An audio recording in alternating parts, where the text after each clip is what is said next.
Hello, this is Chuck Solomon, and welcome to the Candidate Experience Podcast, where we focus on the job candidate journey from apply to onboard and the space in between. Let's get started.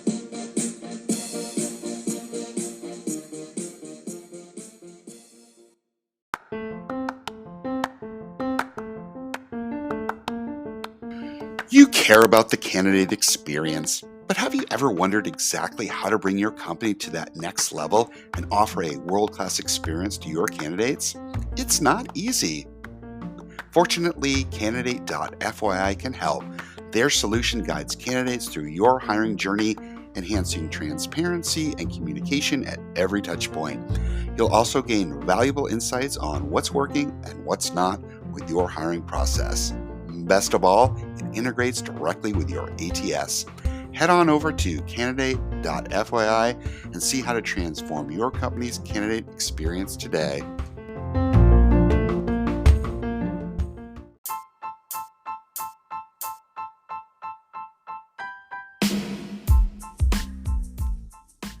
Welcome to the Swinging for the Fences episode, where Derek Trovillion is my special guest. Listen to the insights he shares from the job seeker perspective on the topics we cover, including transparency, networking, the applicant tracking system, and more. If you like what you hear on this podcast, please subscribe and do share with others. Want to comment, discuss, provide feedback, you can send me a note via LinkedIn or via the contact form on our website, www.thecx.xyz.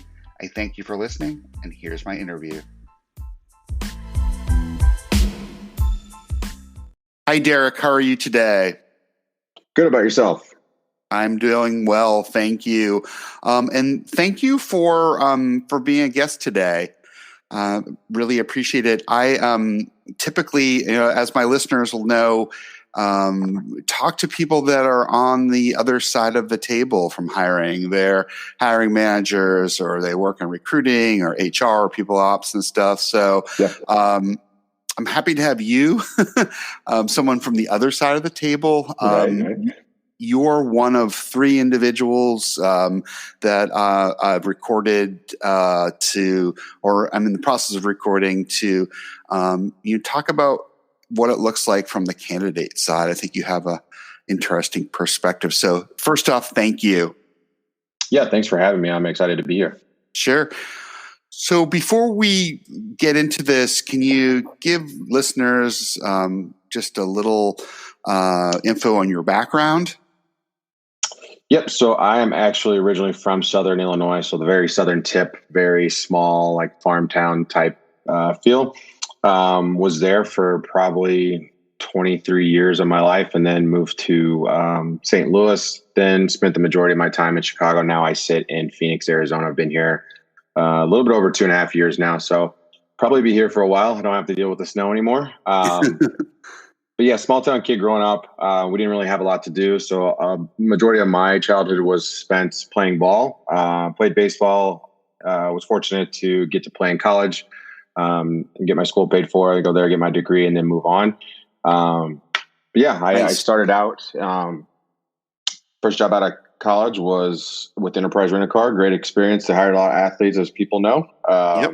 Did that for about 2 years, a little bit over 2 years, and then transitioned to the recruiting field and worked for a Legis Group at Tech Systems for about 2 years as well.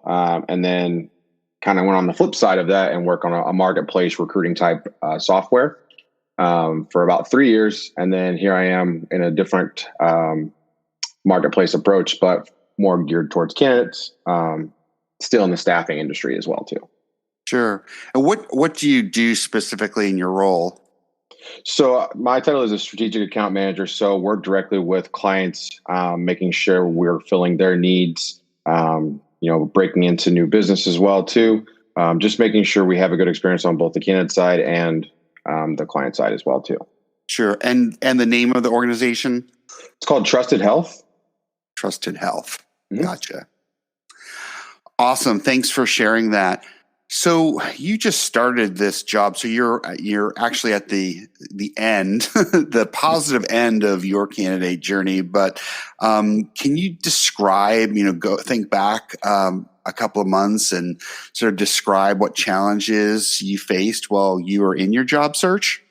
Yeah, absolutely. So I'll backcut a little bit even before that. So we, at my previous company, they merged with their sister company, kind of happened out of nowhere. I was Sure. part of a round of layoffs. There was about almost 30 of us that were laid off during that period, kind of a blindside. Didn't really think that was going to happen, but you got to deal with the cards that you're dealt. Lot lot of So that I, happened this year, so yeah, you weren't exactly. alone. Exactly. To be honest with you, when that happened, I kind of went into panic mode because that had never happened to me before.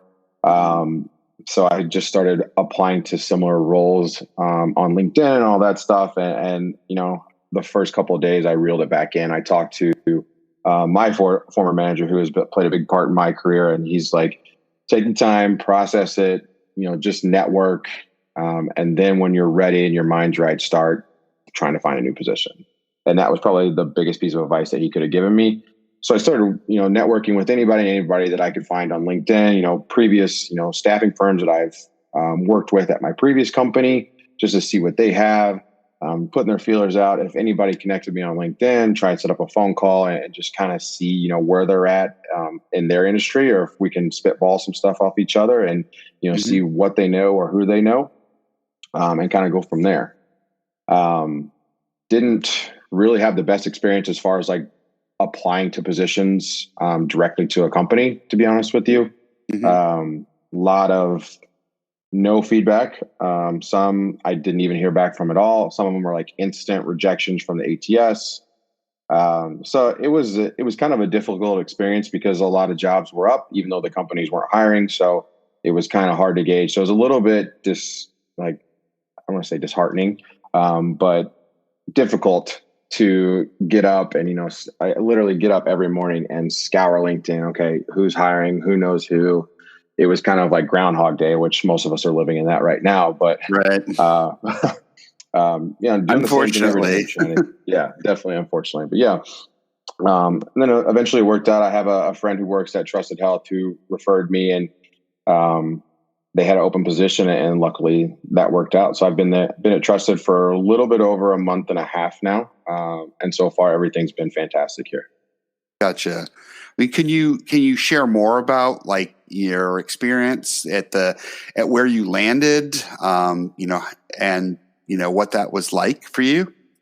Yeah, absolutely. So as soon as the role was open, my buddy had told me that they were getting ready to release the role, so I went ahead and just like proactively sent him my resume. When it was Hmm. open, the head of TA reached out to me, set up a quick phone screen, kind of like a get to know you type thing. Very cool, very laid back, easy, to talk to.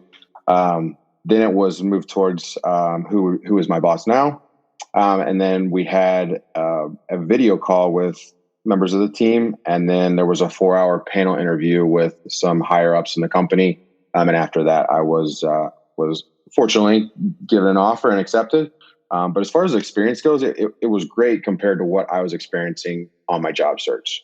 They Right. would follow up with me. They would give me feedback. Hey, you did great on this interview. We're working to get stuff set up for next steps. And honestly, it was an interview each week for about 4 weeks. So it took about a month, Hmm. but it didn't feel like it was moving slow. Like I would get up, get ready to move on to the next one. And then as soon as that one was finished, I'd get my feedback probably within a day. And then we would move on to the next interview. And it was just a smooth, easy experience. And everybody that I talked to was so down to earth and like understanding of like the situation I was in. And it wasn't really a like, okay, what tools did you use here, here, and here? It was more so, talk about your entire background, what you've done in your career, where you want to go. It was more Hmm. so conversational. It was actually enjoyable to interview with them. Gotcha. So they were asking really about sort of your experience and skills and less about hypothetical situations. Yeah, I mean, obviously, there's going to be some hypothetical situations there. They got to see, how you think, but the Right. majority of it was they want to see how you are as a person, like what motivates you. Are you going to be a good culture fit for the company that they're at? Because this company is is so cool. That everybody that I've talked to has been so willing to take time out of their day to help me, because I mean, it's a startup, so you got to think on your feet and you got to just kind of Right. adapt and go. So I've been asking tons of questions. Sometimes I feel bad, but seriously, everybody that I have talked to or reached out to has been so helpful, and I couldn't be like more thankful for the position that I've landed in. Gotcha. How likely are you to like recommend Trusted Health to other folks that might be in the job market? Oh, 100%. 100%. I would recommend this, like, top notch. Right. I mean, that's good to hear. And you don't hear that all the time, unfortunately. Yeah. To hear that, you had it was 4 weeks is a pretty good length of time and stuff, but you knew what was going on. Yeah. You got feedback from it. And now you said you're working for about a month now. Yeah, a little bit over a month. So it's like slowly getting out of the training phase and getting my clients and getting to know them. That's where I'm at right now. Still a bunch of stuff that I don't know, but that's part of, onboarding, new jobs. So I'm excited to see what's coming next. Yeah. So not only did you have is it safe to say that not only did you have a good candidate experience, that you're also having a good onboarding experience? Yeah, exactly. So I actually talked to some people internally yesterday about that. And, this was my first time onboarding virtually.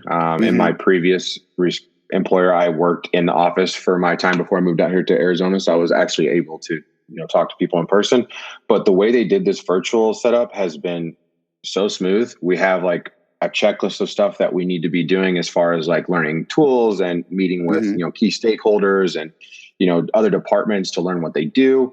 It has been so easy. And the tools that they use, it makes it really easy to just pop in a quick hangout and say, hey, here's, 3 or 4 questions that I have, and then we'll pop right back out.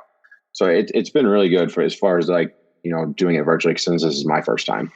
Right. And I'm assuming, correct me if I'm wrong, but you haven't actually met people in person yet, right? You're right. So the only person I have met is my buddy that works there. We actually have a WeWork space in Tempe that we go to each day. So he's the only person that I've actually met. Right. And so it'll be interesting because you've had to build relationships over the phone or over video. And, when you finally get to actually meet people, that'll be interesting Yeah, because it'll be exciting. you've only seen people through a screen. So, Right. yeah. So there's a lot of people going through that. I think, near every company has switched to some version of virtual hiring.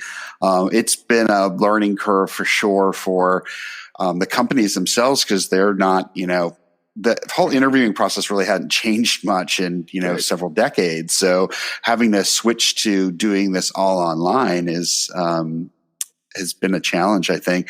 And certainly job candidates as well. Most people are used to going in to interview or flying somewhere Right. to go interview. So it's been interesting. So it's good to hear that they did that well. And also that, your onboarding too, which is another thing that's kind of new as well, as your onboarding. It's been great. Exactly. So good to hear. If you could, for the sort of the less than stellar experiences that you had with other companies, like, is there any tips you could offer to them, not naming names, but, how they could have improved the candidate journey for you? Yeah, absolutely. So I think the first thing I would touch on is just, reaching out to the recruiters and saying, just be transparent with the candidates that you're working with. If you don't have anything for them, just let them know. Right. Rather than just not responding or ghosting after you get their resume or anything like that. Because that happened to me, and it wasn't very fun, like tracking down people. Like, I've been in the recruiter seat. Was I the best recruiter in the world? Absolutely not. So I'm guilty of it as well, but it's got to change, because Agreed. there's so many people that, like, given the situation now, like, people are losing their homes and they have families to feed, and they're trying their best to find a job to feed their families, and they're not getting any feedback. And in the recruiting industry, you're supposed to be priding yourself on networking and knowing other people and, talking to somebody you've never met before. Right. Um, so I would just say, reach out to your candidates and just be honest with them, because just leaving them in limbo is not going to help anybody. Um, And then as far as like companies go, I would say just don't let the ATS reject good candidates. Because I did read an article when I was still looking for a job. Like most things are remote now, right? So it kind of applying where it didn't really say it was remote or not. So just kind of trying. But Right. I did read an article that if your zip code on your resume is out of a certain mile radius of what's on the job description, it'll auto reject you. And that actually happened to me a couple times. So don't let technology keep you away from some good people that you could have at your company is another thing of advice. And just be transparent and about the process and the timeline. I think that goes a long way too. So if you have an initial phone screen, be like, hey, we won't get back to you in 3 days or till next week, but here's what you expect. If we're going to move forward, we're going to do a video, whatever that may be, whatever their process is. Just be realistic about expectations. I think goes a long way.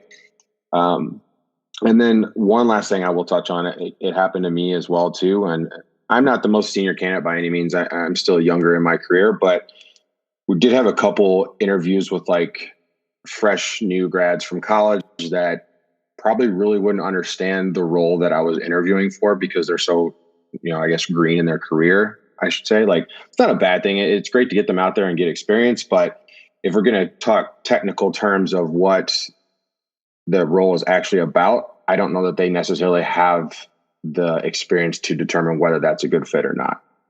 So that's kind of an odd one off for me. Gotcha. Well, definitely good tips. Is there any suggestion that there's 40 million people unemployed due to the pandemic currently? Is there any tips that you might offer to current job seekers or how to either make it go more smoothly or increase results more rapidly? Any tips for job seekers? Yeah, I would say the biggest thing, like I told, like my former boss told me, just network with people. I wasn't the biggest on networking in the past, and once he kind of explained that to me while I was at the previous company, and then after leaving that previous company, it kind of all made full circle. And I've met some great people out here in Arizona, and even just on LinkedIn and having a couple of conversations with them. I know something might not work out for their company, but I might be able to refer them to somebody that I've worked with in the past that can help them out in a certain situation. So definitely don't be afraid to get out there, talk to people that you've never spoke to before.